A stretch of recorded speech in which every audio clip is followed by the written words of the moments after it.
राधे राधे मेरे प्रिय साथियों, सर्दियों के आते ही हमारे जीवन में कुछ विशेष प्रश्न ऐसे उठ खड़े होते हैं जो हर घर में चर्चा का विषय बन जाते हैं। उन्हीं में से एक सवाल है, ठंड के दिनों में जब पानी बर्फ जैसा ठंडा होता है, तब अगर हम बाथरूम या शौच के लिए जाते हैं तो उसके बाद दिया बाती या पूजा कैसे करें? क्या हमें हर बार स्नान करना जरूरी है या केवल हाथ पैर धो लेने से शुद्धता प्राप्त हो जाती है? ये प्रश्न बहुत सामान्य है, क्योंकि सर्दियों में हर किसी को ठंड लगती है और बार बार पानी से स्नान करना या हाथ पैर धोना कठिन लगता है। लेकिन साथियों, ये प्रश्न केवल सुविधा का नहीं बल्कि श्रद्धा और शुद्धता का है। इसलिए आज हम इसी विषय पर विस्तार से बात करेंगे कि ठंड के मौसम में बाथरूम या शौच जाने के बाद भी आप कैसे शुद्ध रह सकते हैं और नित्य की दिया बाती या पूजा बिना किसी बाधा के कर सकते हैं। देखिए, ये विषय थोड़ा व्यक्तिगत जरूर लगता है, लेकिन ये पूरी तरह से भगवान की पूजा और धार्मिक शुद्धता से जुड़ा हुआ है, इसलिए इसमें झिझकने की कोई आवश्यकता नहीं है। ठंड के मौसम में पानी का स्पर्श कई बार असहज लगता है, खासकर बुजुर्गों, माताओं, बहनों और बच्चों को। लेकिन श्रद्धा का मार्ग वही है जहां नियमों का पालन भी उतना ही दृढ़ हो जितनी भक्ति। इसलिए जब हम दिन भर के कार्यों में व्यस्त रहते हुए बाथरूम या शौच के लिए जाते हैं तो उसके बाद क्या करना चाहिए, यही समझना सबसे जरूरी है। सुबह के समय तो सामान्यतः कोई समस्या नहीं होती, क्योंकि सुबह हर व्यक्ति स्नान करके ही पूजा पाठ या दिया बाती करता है। लेकिन दिन भर के कामकाज के बाद, खासकर शाम के समय, ये प्रश्न उठता है कि क्या दिन में बाथरूम या शौच जाने के बाद बिना स्नान किए शाम की पूजा की जा सकती है या नहीं।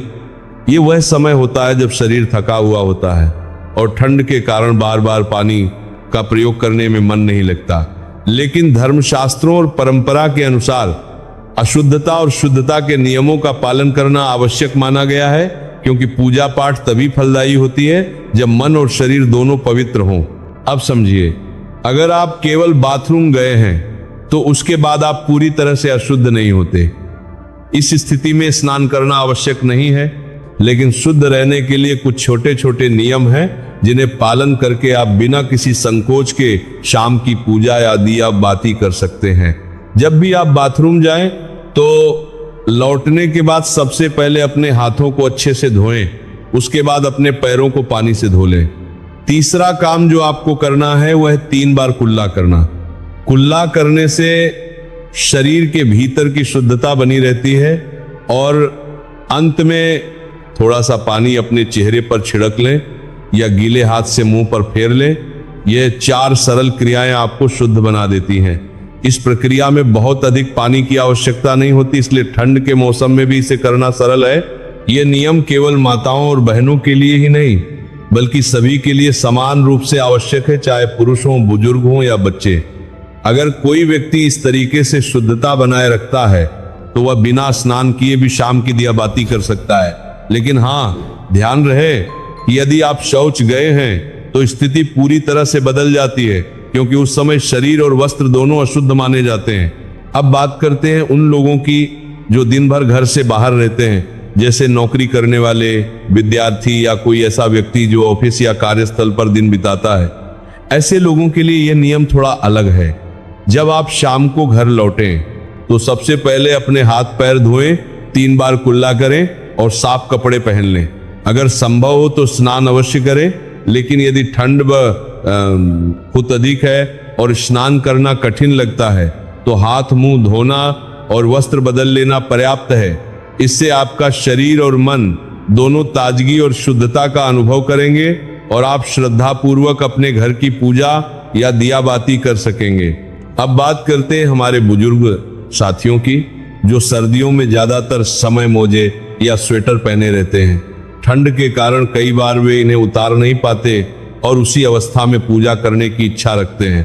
परंतु धर्म की दृष्टि से यह उचित नहीं है कि कोई व्यक्ति मोजे पहनकर या बिना हाथ पैर धोए भगवान के सामने खड़ा हो। इसलिए यदि आप बुजुर्ग हैं तो कोशिश करें कि शाम की दिया बाती से पहले मोजे अवश्य उतारें और हाथ पैर धो लें।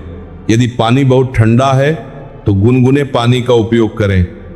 इससे न केवल शुद्धता बनी रहेगी बल्कि स्वास्थ्य भी ठीक रहेगा। अब आते हैं उस सबसे महत्वपूर्ण प्रश्न पर।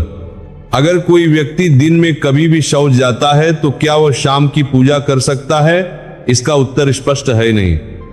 शौच के बाद शरीर और वस्त्र दोनों अशुद्ध हो जाते हैं और केवल हाथ मुंह धो लेना पर्याप्त नहीं होता। इस स्थिति में स्नान करना अनिवार्य है।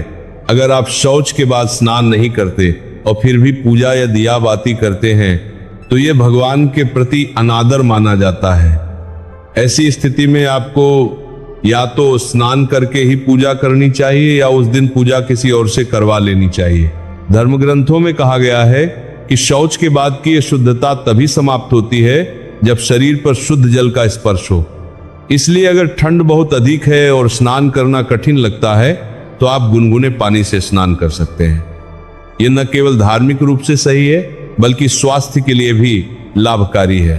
जो लोग शौच से आने के बाद केवल हाथ मुंह धोते हैं वे वास्तव में शुद्ध नहीं माने जाते, इसलिए उन्हें उस दिन दिया बाती या मंदिर जाने से बचना चाहिए।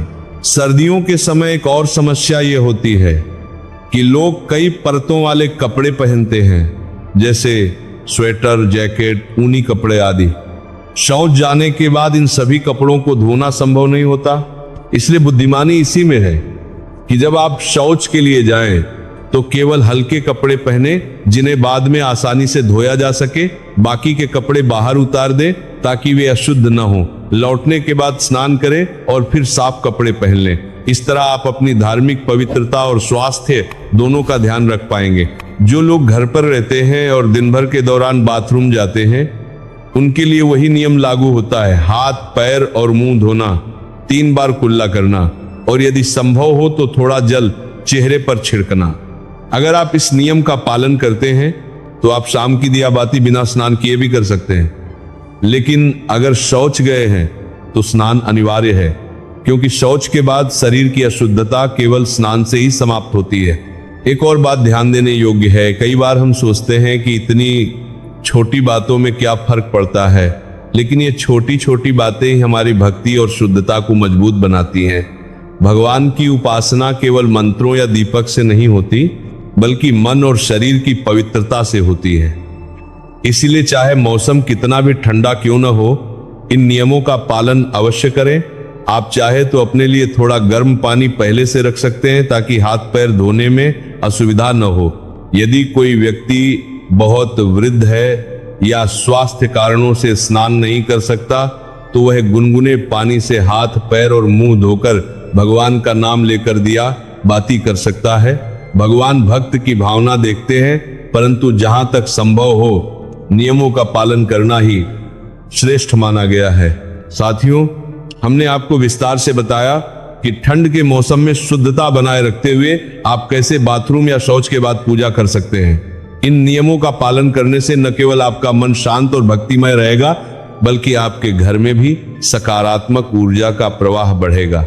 याद रखिए, शुद्धता केवल बाहरी नहीं होती, ये मन और कर्म से भी जुड़ी होती है। जब आप नियमों का पालन करते हैं तो आपका मन भी पवित्र होता है और भगवान की कृपा स्वतः प्राप्त होती है।